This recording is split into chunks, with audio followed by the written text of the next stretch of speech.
आज की वीडियो में हम एक केस को एक्सप्लेन करने वाले हैं, किस तरह से एक छोटे से इंजेक्शन से एक मरीज की मौत हो जाती है। तो पहले हम जान लेते हैं कि पूरा केस क्या है, साथ में हम ये भी जानेंगे कि डॉक्टर के द्वारा क्या गलती की गई होगी और हमें किन किन बातों का ध्यान रखना चाहिए।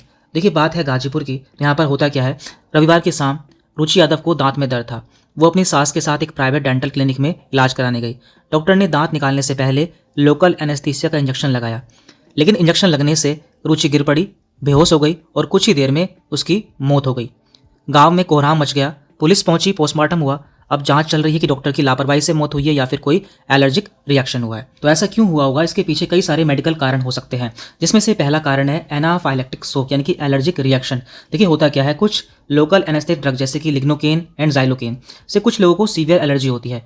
इंजेक्शन लगते ही शरीर में अचानक हिस्टामिन रिलीज हो जाते हैं, जिससे ब्लड प्रेशर गिर जाता है और सांसें रुक जाती हैं। तो इससे बचने के लिए हमें पहले मरीज का एलर्जी टेस्ट करना चाहिए और हमारे पास में इमरजेंसी किट भी होनी चाहिए। इमरजेंसी ट्रीटमेंट की कमी से पेशेंट की मौत हो सकती है।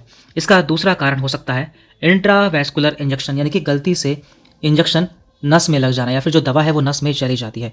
तो इसलिए हमें जब भी किसी को इंजेक्शन देते हैं तो उससे पहले एस्पायरेशन बहुत जरूरी हो जाता है।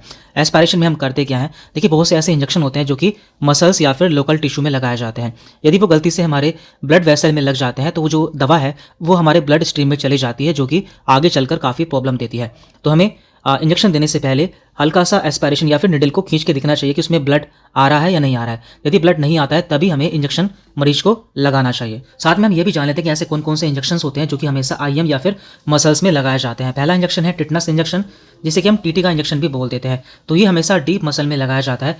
इसका इस्तेमाल चोट लगने पर, डिलीवरी के समय या फिर सर्जरी से पहले करना होता है। कभी भी ये वेन में नहीं लगाया जाता। दूसरा इंजेक्शन है विटामिन बी कॉम्प्लेक्स, जो कि आपको न्यूरोबाइन या फिर न्यूरोकाइन नाम से मिल जाता है। ये हमेशा आईएम लगाया जाता है। ये कमजोरी होने पर, न्यूरोपैथी होने पर या फिर विटामिन B12 की कमी होने पर लगाया जाता है। इसके अलावा सेफ्टेक्सोन, ये एक एंटीबायोटिक है जो कि आपको मोनोसेफ या फिर टैक्सिम नाम से मिल जाता है। ये आईएम एंड आईवी दोनों दिया जा सकता है, पर आईएम वर्जन सबसे कॉमन है। इसका इस्तेमाल टाइफॉइड, यूटीआई, निमोनिया एवं स्किन इन्फेक्शन में करता है। डाइक्लोफेनेक इंजेक्शन, जो कि वोविरान या फिर डायनापार नाम से मिल जाता है, ये हमेशा आईएम ही लगाया जाता है। ये तेज दर्द या फिर सूजन के समय लगाया जाता है। हमेशा इसे ग्लूटियल मसल में देते हैं, वेन में ये गलती से भी नहीं लगाते हैं। इसके बाद यहाँ पर है हाइड्रोकोर्टिसोन या फिर डेक्सामेथासोन इंजेक्शन, जो कि एक स्टेरॉइड इंजेक्शन है। ये आईएम एंड आईवी दोनों लगाया जा सकता है, लेकिन ज़्यादातर ये आईएम ही दिया जाता है। इसका इस्तेमाल एलर्जी, इन्फ्लामेशन, अस्थमा अटैक या फिर जॉइंट पेन में किया जाता है। इसके बाद यहाँ पर है ऑक्सीटोसिन इंजेक्शन, जो कि डिलीवरी के समय दिया जाता है। तो इसे हम आईएम ही यूज़ करते हैं। डिलीवरी के बाद यूट्रस कॉन्ट्रैक्ट कराने के लिए इसे लगाया जाता है। ये कभी भी आईवी बोलस नहीं देना चाहिए, यानी कि एक साथ आईवी में बहुत ज़्यादा नहीं देना चाहिए, क्योंकि ऐसा करने से ब्लड प्रेशर गिर सकता है। एंटी रेबीज वैक्सीन, तो जितनी भी वैक्सीन्स होती हैं वो सभी आईएम ही लगाई जाती है, जैसे कि रेबीज़ की वैक्सीन, हेपेटाइटिस की वैक्सीन। तो यहाँ पर कुछ ऐसी सावधानी है जो कि हमें रखनी होती है। इंजेक्शन से पहले एस्पायरेशन जरूर करें, देखिए उसमें ब्लड तो नहीं आ रहा है। हमेशा स्ट्रायल निडल या फिर सिरिंज का इस्तेमाल करना चाहिए। इंजेक्शन के बाद 10 से 15 मिनट पेशेंट को ऑब्जर्व जरूर करना चाहिए और इंजेक्शन की जो साइट है उसे बदलते रहना चाहिए। एक ही जगह पर बार बार इंजेक्शन नहीं लगाना चाहिए। और इसके बाद यहाँ पर तीसरी जो गलती है वो हो सकती है ओवरडोज ऑफ लिग्नोकेन या फिर एड्रेनालिन मिक्सचर। देखिए, जो लिग्नोकेन की सेफ डोज होती है वो होती है 4.5 mg प्रति kg। अगर वजन से ज़्यादा मात्रा इंजेक्ट कर दी जाए तो टॉक्सिसिटी से सीजर्स और हार्ट फेलियर जैसी समस्याएं हो सकती हैं। इसके अलावा लेक ऑफ रिससिकेशन फैसिलिटी, यानी कि सीपीआर की तैयारी ना होना। कई बार ऐसी इमरजेंसी कंडीशंस हो जाती हैं जिसमें कि हमारे पास में इमरजेंसी किट एवं कुछ प्रोसीजर्स की पूरी नॉलेज होनी बहुत ज़रूरी होती है।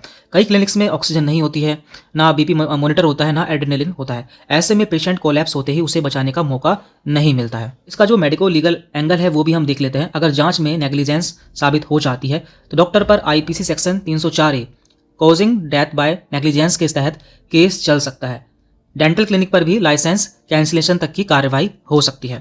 अब यहाँ पर कुछ सावधानियां हैं जो कि हमें रखनी चाहिए। तो पहले हम बात करते हैं डॉक्टर्स के लिए। डॉक्टर्स के लिए क्या क्या यहाँ पर प्रिकॉशन है या प्रिवेंशन है। इंजेक्शन से पहले एलर्जी हिस्ट्री और टेस्ट डन अनिवार्य है। इंजेक्शन देने से पहले एस्पायरेशन करें ताकि दवा वेन में ना जाए। हमेशा इमरजेंसी ट्रेस तैयार रखें, जिसमें कि oxygen, adrenaline, antihistamine, BP machine and pulse oximeter. Her clinic staff को बेसिक लाइफ सपोर्ट यानी कि BLS एंड CPR की ट्रेनिंग होनी चाहिए। पेशेंट को हर डोज देने से पहले एक्सप्लेन किया जाना चाहिए। अब यहाँ पर कुछ पेशेंट्स के लिए जरूरी सावधानी है। किसी भी क्लिनिक में इंजेक्शन लेने से पहले पूछें क्या वहाँ ऑक्सीजन एंड इमरजेंसी किट है। अगर इंजेक्शन के बाद चक्कर, घबराहट, सांस रुकना या खुजली लगे तुरंत डॉक्टर को बोलें और बाहर वाले को बुलाएं। अपनी एलर्जी, अस्थमा, हार्ट प्रॉब्लम की जानकारी पहले दें। भरोसेमंद और रजिस्टर्ड डेंटिस्ट से ही इलाज करवाएं। रुचि यादव की मौत एक सिर्फ केस नहीं, एक चेतावनी है। एक छोटी सी मेडिकल लापरवाही एक पूरी जिंदगी को खत्म कर सकती है। इसलिए चाहे आप डॉक्टर हो या पेशेंट, दोनों का जागरूक होना बहुत जरूरी है।